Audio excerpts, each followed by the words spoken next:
Hello, I'm Adrian, or Lee6113 online. I'm going to be talking about MechaHack today, which is one of my favorite role-playing game systems. So we're going to jump right in. I'll put on some music and we'll go over kind of the game itself and then character creation, and hopefully I can make this succinct and quick. But I love MechaHack. There's two books. There's the MechaHack, which is the core book, 40-some pages, and then there's the expansion, which is the mission manual, and that's about 100-some pages, and that's an excellent book too, which I've run a couple of the one-shots in there. But yeah, I'm going to throw on some music, and then we'll just kind of jump right in. So here's some royalty-free music on YouTube, and we'll go for it. So the MechaHack, this is roll 20. I'm going to be just kind of using this for dice rolls, and I have everything kind of hopefully structured so you can see even if it's on a small screen. This is the character sheet for MechaHack. We're going to go over how to build a character, and then with that we'll go over mechanics, because in this game the DM doesn't roll any dice. Only the players will. It's a player-facing game, and it's also inverted, so you roll d20s and you want to roll small. So a natural 1 in this game is a critical success, versus D&D, if you roll a natural 20, in this game it's bad. So starting off with your mech, between the two books there are 4 pilots, and in each book, so 8 pilots total and 8 chastities. So all of those you can find 4 in each book. I'm going to go over them all here together, and I highly encourage you to pick up both copies, MechaHack and the Mission Manual. It's by Absolutely Tabletop, and the AbTab group on Facebook is awesome. The designer is Matt Click. He's awesome. I've gotten to play in his games before. Highly recommended. He's the founder of the YouTube channel Fistful of Dice, so absolutely go check them out. They're awesome. For the game though, if you want to play a mech, if you want to be one of the pilots for these Titanic war machines, this is what it is. You first choose your pilot. So let's go to the character sheet first.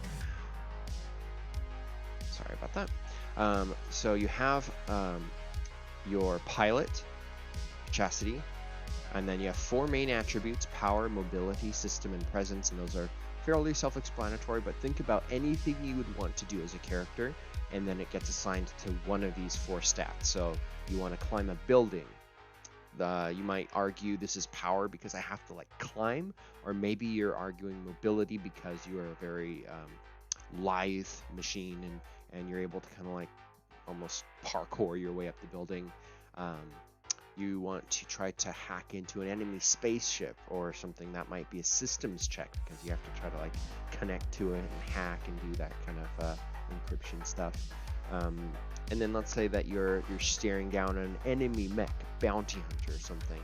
That would be a presence roll. You know, how powerful do you look? How intimidating are you? So it's kind of, you have like almost your strength, dexterity. System is its own thing, and presence is kind of like charisma, I suppose. It's all like your people skills. And those are your 4 attributes. So if I'm going to make a roll, and actually we'll start off with we'll build a character.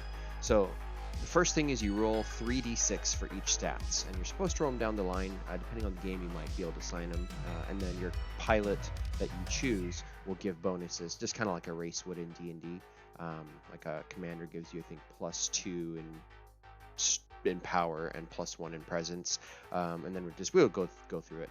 So 3d6, that's going to be a 9 for power, so he's not too super good.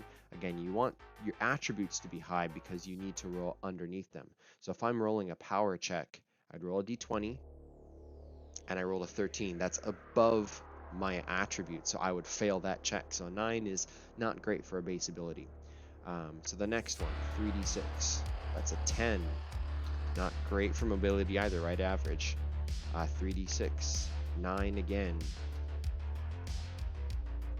3d6, 6. Okay, so with these abilities, I would actually scrap them. For example's sake, I'll just leave them here.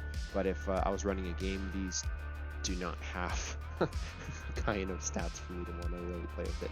If you rolled 1 for each of them, 11, 7, 18, and 8. 11, so 7 would pass on the mobility, 18 and 8 would not. So 3 out of 1. Those would, 1 out of 4 rather, would succeed. That's really bad. I'd prefer to have a character that's a little bit more powerful. But anyways, the next thing you do is you choose your pilot. So we'll jump through. There's a commander, an engineer, a maverick, a quipster, a bionic, a merc, a mercenary, a pariah, and a vet. What are these? Okay, so the commander is pretty obvious. They're a leader type of a class. They get +2 to power and +1 to presence. Their battle tactics allow you to, on your turn, tell an ally to go and do something. So you give free action to somebody else, which can be really helpful in the battlefield. The engineer is kind of like a mechanic. They can convert their own armor into healing for other mechs. So they'll basically pull some armor off and like patch over the enemy or their ally's hull. So they burn 1 armor point to restore 2 health. That's their special ability. And that can be in any type of a mech. This is a pilot capability. So this could be like a scout mech, or it could be a battle tank mech, something like that. But he can still, because he's a gearhead, he can repair other people. The Maverick is like a really rounded pilot. They're an ace pilot, so you add 2 mobility and 1 to power. They're very kind of good at combat and fighting and stuff like that. Reckless attack means that they can, if they hit the enemy, they can take their own armor and utilize that, like burn 2 armor and roll their attack or their damage dice again, so they can really wallop an extra punch. Quipsters, they basically can inspire people, so they're almost like a bard. As an action on their turn, they can give advantage to their ally. So if I have these terrible stats, and I know if I attack with my power or my mobility, I might not hit them. So I might just use my action to give advantage to the ally who has like a 16 strength or something like that, so they can like demolish the enemy or whatever. So those are the 4 in the first book. The next book, Mission Manual, we have the Bionic. They add 2 to system because of the computer brain, and then they're also 1 to mobility. They're extra fast. And with their reactors, and we'll go over reactors in a little bit, but if your reactor fails, so it basically shrinks from, I think the biggest one is a D10 at the very maximum, but D8 is kind of the high one, and then D6 is average, and D4 is low. And every time you roll 1 or a 2 on your reactor die, it shrinks. So let's do like 46. So on the 2 and the 1, if these are all 4 separate reactor rolls, I would fail on the 2 and the 1. However, if I'm a bionic, I can use 2 of my own armor and just burn that instead and keep my reactor at a 6 instead of having to shrink down to 4. Because once your reactor goes out, you're stuck. Like, you're vulnerable. And depending on what kind of game you're playing, maybe you're like a ticking time bomb and it's like a nuclear blast that's going to happen. So you don't want your reactor to fail. And bionics can help with that. Now, mercenaries, they've got stuff. They're armed to the teeth. Normally, everybody starts with 1 module. They get to choose an additional one, and as we get into modules, those can be like extra arms. It could be missile attacks. It could be there's a lot of cool stuff in here, so they get an extra module. Pariahs are kind of like alien mines. They're asymmetrical mines. And once per moment or round, they can choose to roll presence instead of mobility to avoid damage. So for my guy here, my presence is worse than my mobility, so I would not want to be a pariah with this character. But let's say those were inverted. Let's say I had a 15 presence and I had a 9 mobility or this 10 mobility. That's going to be very helpful because that's a once per moment thing, so you don't have to use your action to do it. Just if you get attacked, you can always do it once every round. And then finally the vet, which might be my favorite. I think I like the commander and the vet the best personally, but he's too old for this shit. So if you roll your reactor die, it only roll downgrades on a 1. So out of these 4 reactor dies, he would have been good except for that first one. That would have decreased to a 4. And the reactors are based off of the chassities, not the pilots. So this is just the first step. So I think I am going to choose a commander.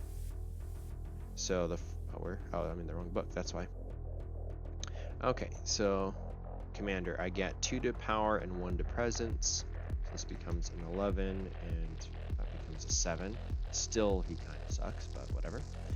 His battle tactics, he can tell somebody else to use an action, so I'll just put that under ability. Next, we get to choose our chastity. I will always get that word wrong, by the way, so just you're gonna have to put up with it. So there are, you also get to either create like your background or roll for it. They've got records, which is kind of like you just roll a d10. So if I were to do that, I rolled a 1, so I'm the sole survivor of a horrific battle, and I'm a commander. That kind of goes together. So you can just make up your own if you wanted to. I don't see a place to put this. Let's put it under pilot capability. I can't copy it very well. So whatever. So I'm the sole survivor. So the mech type you can pilot is Brawler, Scout, Striker, Titan. And then in the mission manual we have the Auxiliary, the Colossus, the Hybrid, and the Vanguard. And these are all super cool mechs. The Titan and the Colossus are not the same. They both sound very large because they are very large. But we'll go over them one by one really quick. So the Brawler, these are, the Brawler. This is going to be kind of like your Barbarian. So each mech is going to have a hit die and a damage die and a reactor die assigned to it. So the Brawler is a D8, the damage die is a D8, and the reactor is a D6. So you'd put those in here, hit die, damage die, reactor die. And for all of the game, this is what you do. So like if you have a machine gun, if you have a sword, if you are punching somebody, your damage die is going to be a D8. So that's very simple and it works really well. Some people might not like that because it's not varied. Like you should be able to do more damage if you have a machine gun than if you just hit someone. But for the simple system, it's awesome. So all you have to remember is you do a D8 damage when you hit someone. So I could roll a power attack because I'm trying to punch someone. I think I just rolled a 6, which would go underneath my power. So I would hit him and I would do a damage die of D8. I do 7 damage. That's it. So I can roll a D20 to attack. That's another 7. Damage die of 7. I kind of feel like roll 20 is like finicky because I've rolled like a lot of 1s and it's just weird. I think I need to reset it. Or it could just be the odds are that way.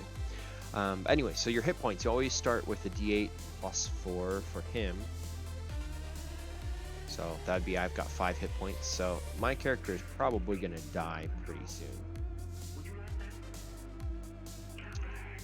I don't know what our music is, I'm going to change it. Okay, I'll try this. So anyway, so you roll your hit points, 1d8 plus 4 for this guy. You have a certain amount of starting equipment. So for him, he has a melee weapon, a ranged weapon, and a shield and armor. So everybody starts with at least light armor, so that's 3 armor points that you can keep. But if you've got a shield, that's an extra 2. So it's got 5 total. Now armor, again, you can use to soak damage. If I get hit for, let's say it's a D8. If I had to get hit for 7 damage, I can burn 5 of it with armor and then just take 2 off of my hit points. This guy is so squishy he will die after 10 hits. So that's when I really need my engineer buddy to come in and try to patch me up. His abilities, however, each mech kind of has 2 main things they can do. So for him, crippling damage, if I score a critical success, deal critical damage, but on attack rolls of 1 or 2. So I have a threat range for crits on 1s and 2s instead of just 1s. So if I roll like 5d20, a natural 20 is a failure, a critical failure. There's a 2. So I would have crit on that one, and then I think for here they double damage, but you can kind of home through whatever crit systems you like. If I like maxing the damage and then rolling a second time, but yeah, it's whatever. That's actually a D&D rule. I don't know if I would use that for MechaHack. So charging strike, as a move action, you immediately move next to an enemy and make a melee attack on them. So that's an attack within your move. So if I charging strike, I use an action to move and then attack them immediately, and then I have to roll my reactor die for it. And for his reactor die, it's a D6, and that is a success. So my reactor rumbles and I charge, force, and slice, and I don't take any penalties from that. I have another action. I can attack him another time, but this would be an attack that is a critical, so I probably just slaughtered this guy. So the brawlers are really good. They're tanky mechs. Scouts are a lot more nimble. Their hit die is 6, their damage die is 6, and the reactor die is 6. So you roll for their hit points. That's 5 plus 4, so he has 9 hit points. That would be pretty good. And then his equipment is here. He only has 3 armor. And your special abilities, you can ambush somebody. So you have disadvantage on attacks made while you're hidden, and you deal an additional 1d6. Sorry, no, you have advantage on attacks made while hidden. I read that wrong. Then as a use action, your cloaking field, you can kind of like shimmering, like shield yourself and cloak, and then you become hidden. And for that, you do have to roll your reactor die. So every time you want to cloak, that's a use action. Now, for MechaHack, you have 2 actions every turn. You can attack, you can run, move, you can use an item, you can use an ability, and you can do anything that you want out of those within 2 different actions. But if you want to do the same thing twice, so like a move or an attack, then you have to roll your reactor die. So if someone's far away, this is the kind of the grid map. They use range bands, so close is anything that's kind of like you can attack melee with, or ranged if you wanted to. I don't think there's disadvantage in MechaHack for shooting in close range. There might be. We'll have to check. But you can like still shoot or move up to a near enemy, and far is like 2 moves to get to far. You can probably shoot at far people, but at disadvantage, and then distance is just out there. So those are the range bands, and then the strikers next. So they have a D8, D8, D8. So they're tougher than the scouts. They have a D8 for hit points. So you roll again. 1d8 plus 4. That's 7. They've got 5 armor because they've got a shield, and they've got light armor. And they're adaptable robotics. When you roll a 20 on a test, you can choose to re-roll the die, but then you have to use the die. So that's avoiding natural ones, basically, which if you don't want anything bad to happen to you, that can be good. Then their reactor charge. As a use action, you can go to an immediately close ally, and you can basically plug in or recharge them, and their reactor die will go up 1 step. So this is actually really good for supporting your allies. You roll your own reactor die, which is D8, so on this I'd be fine. If I have to do it again, I'd still be fine. It's only when you roll 1 or 2 that shrinks down, so a D8 would go down to a D6. But if my ally's on like a D4, I can go up, plug into him, boost him back up from a D4 to a D6, and he's doing a little bit better. So strikers are really good.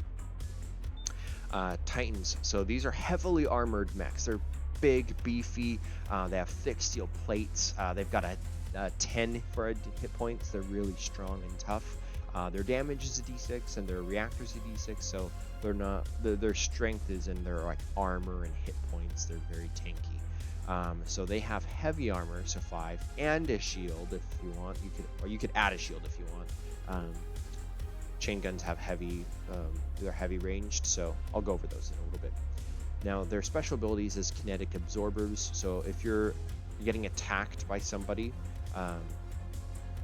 if your ally is next to you and they're getting attacked and you're in the same like close zone, you can absorb that damage into you instead. So they're really soaking all the damage. And then they have an energy shield, so you can use your action, which will cause yourself or an adjacent mech to be shielded, and at any point before the start of their next turn, they reduce damage by a d4. And then of course you have to roll your reactor die, which for him is a 6, so he'd pass. So Titans, very armored, very tanky. They don't specifically have to be like huge tall, but they're big. That is the idea. Then the new ones that we have is the auxiliary. This one's a little bit more stuff going on. So they have d6s, and then the reactor die is a d8. So they have a d6 for hit points, so we roll that, plus 4, that's 10 hit points. That's really awesome for a level 1. And then they've got 5 armor because he has a shield. Now their core override, let's see. You what a moment is a round. So once per round, when a close or near mech is required to roll their reactor die, you do it for them. So you're essentially, if someone's on a D4 and you don't want them to over or to like fail, you can roll it for them. And then you can also reinforce. So as a use action, you can go to close or a near mecha, and then they gain a d6, which they can roll for any additional damage roll. And then you have to roll your reactor die, and you can only give one d6 at a time. So I can give you extra damage. So this is very, like, that would be a +6 on damage. But then you have to roll your own reactor die. So this is kind of a support thing. You can roll people's dice reactors for them, which in my experience, people love rolling their reactor dice. So I don't think I would ever play an auxiliary, but it is a cool concept. And if someone's suffering, like I ran a game once where reactors they went down on a 3. So if you had a d4, you only had a quarter chance of success. Otherwise, you'd go down. So that would be really good for that type of situation when you're playing on like really hard mode. But yeah, auxiliaries. There you go. Now Colossus. Now these ones are really big. They are tall. They're enormous. They're bigger than all the other mechs. They also have a 10 hit die, so they're really strong. And d6 for reactors and damage. For them, starting hit points. This would be a 6. Their kinetic reactor. If you roll the maximum result on a reactor die roll, you can choose to roll your damage die and deal it immediately to the closer near enemy. So when you're revving your reactor, it could fail, but if it overrides, then you can like launch that extra power as an attack into the enemy. And then I'd roll d6 because that's his damage die. That'd be an extra 6 damage to them. That could kill something. And then garrison mode. Now, if you're about to like tank a bunch of stuff, you can use your action to enter garrison mode, and then you reduce all incoming damage by 1d4, and you add a d4 to your additional damage, and then you just can't move very well at all. You're like hunkered down. You have disadvantage on all mobility tests, and that again is your defense. If you're rolling mobility to avoid damage, you're now at disadvantage, and then you can exit the garrison mode as a use action. So pretty cool. I really like the Colossus. And then the hybrids. These are almost like kaiju mechs. This is really cool. So they have a d10 for damage die. These punch a lot. Their hit points and reactors are d6. So it's a level 1. This guy only has 5 hit points. He's squishy, but he can hit quite a bit. He's a monstrous mecha, so if you become overheated, which means like your reactor goes down, 1 or 2 on a d4, you become overheated, then he becomes berserk, and you roll on a berserk table. And so here it's a d8, so if that happens, a 7, you emit a thunderous screech, and near targets take 1d4 damage. So I'd say if that means on this chart, near, I'd say everything within near. So close and near has to take that d4, which, you know, that's all your allies typically. Then the other thing, they've got a mobbing. So as a use action, you can use presence to deal your damage die to a single enemy within a far range. So again, far, that's 2 range bands away, and that doesn't say anything about disadvantage. So this is a pretty cool mech for anyone who wants to be kind of mecha kaiju-ish. Like it's got like monstrous blood built into its reactor. This is just a cool mech. And we're 24 minutes in, so let's wrap this up. Vanguard, you have d6, d8, and d8. Their special abilities is utility appendage. You have a 3rd arm if you're going to play the Vanguard. This means you can hold heavy weapons, which are like chain guns. 2 arms can hold that, and you still have a 3rd arm to be able to do other stuff. This nullifies your penalties when you're using heavy weapons. But you still get the bonus to damage. So this is great for heavy weapons specialists. And then divert power. As a use action, you can downgrade your reactor die or upgrade your reactor die by 1 step each. Or upgrade your reactor die and downgrade your damage die by 1 step. And you cannot exceed a 12 when upgrading or dropping from 4. So this means his capabilities really slide up and down. If your reactor die is going down, you can boost it back up. Same with your damage. If you just want to punch everything, you can keep bumping your damage die And then if you got heavy weapons, you're getting additional damage too. So this could be really cool.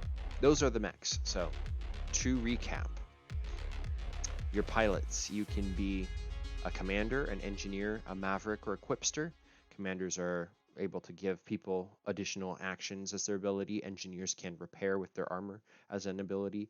Mavericks can give themselves a penalty to attack and bonus to damage. Quipsters can give advantage to an ally, kind of like bards. The bionics, they can use armor to burn armor instead of using the reactor die. The mercenary can get an additional module. The pariah can use presence instead of mobility to avoid damage. The vet is only downgrading reactors on a 1. Those are the pilots. The mechs, you can be a brawler, which is like a very aggressive mech. You can be a scout, which is like all about stealth and shields. Strikers, those are kind of support mechs, but also very capable at fighting. They're very well-rounded ones, and they can charge people's reactors, so they can also be like very supportive. Then Titans are just tanks. They're meat shields. They can absorb lots of damage and put up a really strong defense. Then you have the auxiliary, which is kind of it's a support mech for other people. You can take people's reactor dice and roll for them. You can reinforce people by giving them additional damage. So I almost think of that like somebody's shooting at something and you're just kind of like following along with their aim in addition and shooting at it to give extra damage, that type of thing. The Colossus, huge mech. It has garrison mode, so it can hunker down and really, like, again, beat shield, tank a lot of stuff, and kinetic reactors allowing you to damage people if you have to roll reactor dice. You want to be rolling your reactor as much as you can for this guy. Then there's the hybrid, monstrous roar, maw beam, potentially berserk, and then the vanguard. The vanguard can have 3 arms, and it can divert power to boost its damage or its reactor die. Those are the 8 mechs, 8 pilots. From there, you kind of copy down their abilities here. You put in their equipment. Depending on how into the game you're going to be going, there's stuff you can buy. I'm not going to go too much into modules, but I'll show kind of a couple of them. So you have offensive, defensive, and utility, and this can be anything from a chest beam. So as an attack action, you roll your power, and if you succeed, an enemy in close range takes a d8 damage and is pushed out.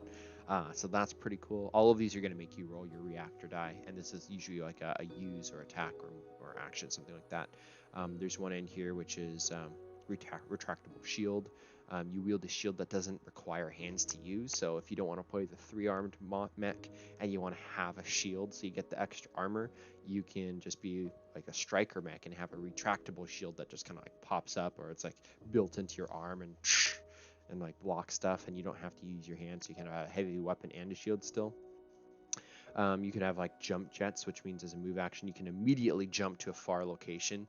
That's super cool. Again, roll reactor dice, and everybody starts off with a module, and then the vet starts with, the mercenary starts with 2 modules. Then there's different equipment. Heavy weapons, basically the rule of thumb is you add 2 to each roll. So if I'm trying to roll under my power to attack and I have to add 2, that's a penalty because it's an inverted system. But when it comes to damage, if I hit, I get to add 2 to the dice, and that's if I roll a d8 and I roll 8 plus 2, that's 10 damage, but I have to hit first. So light weapon is one-handed, heavy weapons are two-handed, and they get +2 to attack and damage, like I said. There's light armor, heavy armor, and shield. Those give you armor points. Heavy armor gives you disadvantage on mobility tests if you're trying to hide. And then there's a final thing which you don't start out with, but you can gain weapon qualities, which is kind of like, I guess, loot that you can acquire in some games, or modulations you can add to what you have. So you can have corrosive ammo, which takes additional 1d4 damage. Plasma weapons that can't be reduced by armor or shields. Chain blades from melee weapons. When you deal damage to an enemy, you roll your reactor die, and if you roll and deal your, and if you succeed, you get to roll again for damage. So it's like that's just cool. Then there's like items, consumable kits, explosive rounds, scouting rooms. So yeah, it's pretty cool. For game masters, there's a bunch of different like enemies and stuff, but kind of the rule of thumb is you try to find what matches the party level. They have assigned damage, kind of the same way heroes do. But if what that's going to look like is if I'm making attack on you, then the player rolls a d20. They pass their mobility check to avoid it, so I don't hit them. Versus if I do it like 4 times, maybe the 13, maybe they get hit, and so I get to roll the d8 or d10 or d12, whatever it is, or maybe they do. There's just a lot of stuff you can do with MechaHack. I really love it. I guess that's characters. I didn't really go terribly into like how to play a whole bunch, but it's kind of built in.